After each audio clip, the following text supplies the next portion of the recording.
Assalamualaikum. I am Ayat Tahir and let's start today's topic of the period that is about neuromuscular deficiencies. Neuromuscular deficiency एक बहुत huge topic है और इसमें बहुत सारी disease आती हैं, लेकिन यहाँ पे हम बस मेजर की बात करेंगे। जो हमारे रिकमेंडेड बुक्स हैं उसके अंदर ये इसका चैप्टर बहुत लंबा है, तकरीबन 150 to 200 पेजेस का है। यहाँ पे मैंने सारी वो डिजीज़ निकाल के रखी हैं और वो पॉइंट्स लिखे हैं जो कि हमसे पूछे जा सकते हैं। सबसे पहले जो भी पेशेंट NMD के साथ प्रेजेंट करेगा आपने उसकी इवैल्यूएशन करनी है। इवैल्यूएशन के लिए यहाँ पे मैंने 3 इंपॉर्टेंट पॉइंट्स लिखे हैं: baby history, family history and the examination. Baby history में आप पूछेंगे बाय बर्थ उसमें फ्लॉपीनेस तो नहीं थी, delaying the milestone, history of the frequent falls, gait abnormalities, strength loss and the history of pregnancy, the most important one. Family history survey से ये बात साबित हुई है कि NMD की जो फैमिलीज़ होती हैं उसमें ऑलमोस्ट हाफ पेडिग्री अफेक्टेड होती है किसी ना किसी वे में।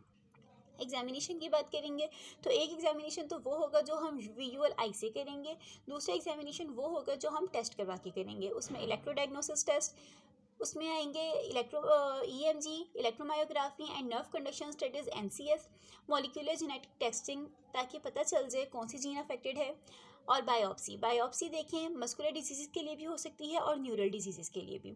न्यूरल डिजीज़ के लिए जो हम बायोप्सी करवाएंगे उसमें 2 तरह की नर्व की बायोप्सी होती है, sensory nerve biopsy and motor nerve biopsy. Sensory nerve biopsy के लिए हम सूरियल नर्व यूज़ करते हैं और मोटर नर्व बायोप्सी के लिए हम एनकोनियस मसल के मोटर पॉइंट यूज़ करते हैं। यह इंपॉर्टेंट MCQ पॉइंट है। लेबॉर्ट्री स्टडीज़ में हमने 3 तरह के टेस्ट करवाने होते हैं: serum creatine kinase test, transaminase test and the aldolase test. अब हम बात कर लेते हैं कि कॉमन न्यूरोमस्कुलर डिस्ट्रॉफीज़ कौन कौन सी हैं। बहुत सारी डिस्ट्रॉफीज़ हैं, लेकिन यहाँ पे हम सिर्फ उनकी बात करेंगे जो कि हमसे पेपर में ज़्यादा पूछी जाती हैं और जो कि ज़्यादा कॉमन है। पहले आप इनके सबके नाम देख लें, फिर आगे हम इनकी थोड़ी सी डिटेल्स देख लेते हैं।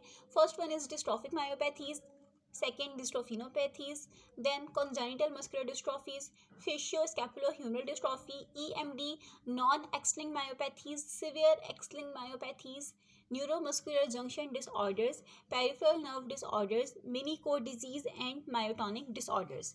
अब हम एक एक करके सबकी थोड़ी सी डिटेल्स देखते जाते हैं। ओके, डिस्ट्रॉफिक मायोपैथीज़, इनमें सार्कोलेमा प्रोटीन्स के लिए जो जीन्स होती हैं उसकी म्यूटेशन हो जाती है। बेबी जो है मसल वेस्टिंग, मसल नेक्रोसिस और मसल वीकनेस के साथ प्रेजेंट करता है। सेकंड डिस्ट्रोफिनोपैथीज़, इसमें डिस्ट्रॉफिन प्रोटीन्स की एबनॉर्मेलिटीज़ आ रही होती हैं। ये एक्स लिंक्ड डिसऑर्डर्स हैं और इसकी 2 टाइप्स होती हैं: Duchenne muscular dystrophy and Becker's muscular dystrophy. Duchenne muscular dystrophy important UHS question है। इसमें बेबी हाइपोटोनिया के साथ प्रेजेंट करता है, कॉन्ट्रैक्चर्स होते हैं, गोवर साइंस पॉजिटिव होता है और उसके अलावा इसमें जो है प्लांटर फ्लेक्शन की पोजीशन में होता है बेबी और इस तरह से उसके सारे मसल्स वीक होते हैं। Next is limb girdle muscular dystrophy. Limb girdle muscular dystrophy ऐसी डिस्ट्रॉफी है जिसमें प्रॉक्सिमल मसल की वीकनेस स्टार्ट होती है, फिर आहिस्ता आहिस्ता वो डिस्टल पार्ट तक प्रिवेल करती जाती है। इसकी 2 सब टाइप्स होती हैं, LGMD1 एंड LGMD2। ये ऑनसेट के हिसाब से हैं, जिसका लेटर ऑनसेट इन अडल्टहुड तो LGMD1 और जो चाइल्डहुड में ऑनसेट होगा तो LGMD2। LGMD2 में डिजीज़ जिस प्रोटीन को अफेक्ट करेगी उस हिसाब से इसको मज़ीद सब टाइप्स में डिवाइड किया जाता है। जैसे कि अगर वो सार्कोलेमा की प्रोटीन्स में एबनॉर्मेलिटीज़ कॉज कर रही है तो उसे कह देंगे सार्कोग्लाइकेनोपैथीज़। अगर डिस्पर्लिन प्रोटीन में एबनॉर्मेलिटीज़ कॉज कर रही है तो डिस्पर्लिनोपैथीज़। कैल्पेन की में आ रही हैं एबनॉर्मेलिटीज़ तो calpainopathies. Fourth is congenital muscular dystrophy. इसमें by birth infant hypotonia, muscle weakness और कॉन्ट्रैक्चर्स के साथ प्रेजेंट करते हैं। इसमें प्रोटीन मैरोसिन डेफिशिएंट होती हैं, इसलिए इसको मैरोसिन डेफिशिएंट CMD कहा जाता है। इसमें इंपॉर्टेंट पॉइंट ये है कि कॉन्जेनिटल मस्कुलर डिस्ट्रॉफी के पेशेंट अक्सर मेंटल रिटार्डेशन के साथ भी प्रेजेंट करते हैं और उनमें ऑकुलर मसल की भी एबनॉर्मेलिटीज़ आ जाती हैं, तो इसे कहते हैं मसल आई ब्रेन डिजीज़। बहुत कम मस्कुलर डिजीज़ ऐसी होती हैं जिसमें बेबी यानी प्योरली जो मसल डिजीज़ हैं जिनमें बेबी मेंटल एबनॉर्मेलिटीज़ के साथ प्रेजेंट करे। नेक्स्ट जो है वो है फेशियो स्कैपुलो ह्यूमरल डिस्ट्रॉफीज़। ये एक ऑटोसोमल डोमिनेंट डिजीज़ है। इसमें फेशियल और शोल्डर मसल्स की वीकनेस स्टार्ट हो जाती है, लेकिन इसमें इंपॉर्टेंट पॉइंट ये है कि मैजिकली डेल्टॉइड मसल्स पेयर रहते हैं, मतलब कि वो अफेक्ट नहीं होता। इसके साथ साथ इसमें रेटिना और हियरिंग डिफेक्ट्स भी आना स्टार्ट हो जाते हैं। Next is EMD, Emery Dreifuss dystrophy. ये इतना इंपॉर्टेंट नहीं है, MCQs या वाइवा में अगर पूछा जाए तो पूछा जाए, वो भी चांस ही है, इसके मुतालिक ज़्यादा नहीं पूछा जाता है पेपर में। ये एक मस्कुलर डिस्ट्रॉफी है जिसमें कार्डियक एबनॉर्मलिटीज़ के साथ पेशेंट प्रेजेंट करता है। साथ आते हैं नॉन एक्सलिंग मायोपैथीज़, उसमें मायोट्यूबुलर मायोपैथीज़ आती हैं। सिवियर एक्सलिंग मायोपैथीज़ हमने पीछे पढ़नी है, वो DMD एंड BMD थी, Duchenne muscular dystrophy and Becker's muscular dystrophy.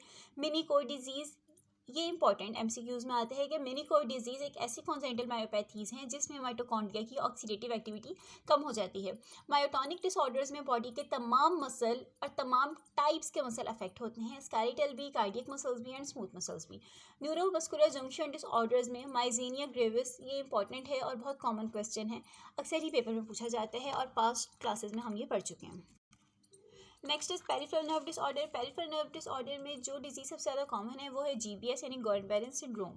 अच्छा, एक क्वेश्चन ये यूनिवर्सिटी का था जो इस टॉपिक से मेरी नज़र में गुजरा, what are the clinical features of the Duchenne muscular dystrophy, right down its management. तो क्लिनिकल फीचर्स हमने पहले भी पढ़े थे, यहाँ पे मैं रिपीट कर देती हूँ। Hypotonia, delayed milestone, gait abnormalities, frequent falls, positive Gower signs, calf muscle dystrophy, plantar flexion and toe walking. Treatment या मैनेजमेंट में पहले हमने उसको स्टीरॉइड मेडिकेशन देनी होती है, कॉन्ट्रैक्चर से प्रिवेंशन करनी होती है, स्प्लिंटिंग, अपराइट मोबिलिटी, स्ट्रेचिंग, और अगर ये सब कुछ फेल हो जाए तो सर्जरी। ये था आज का हमारा topic. Thank you so much. अल्लाह हाफिज़।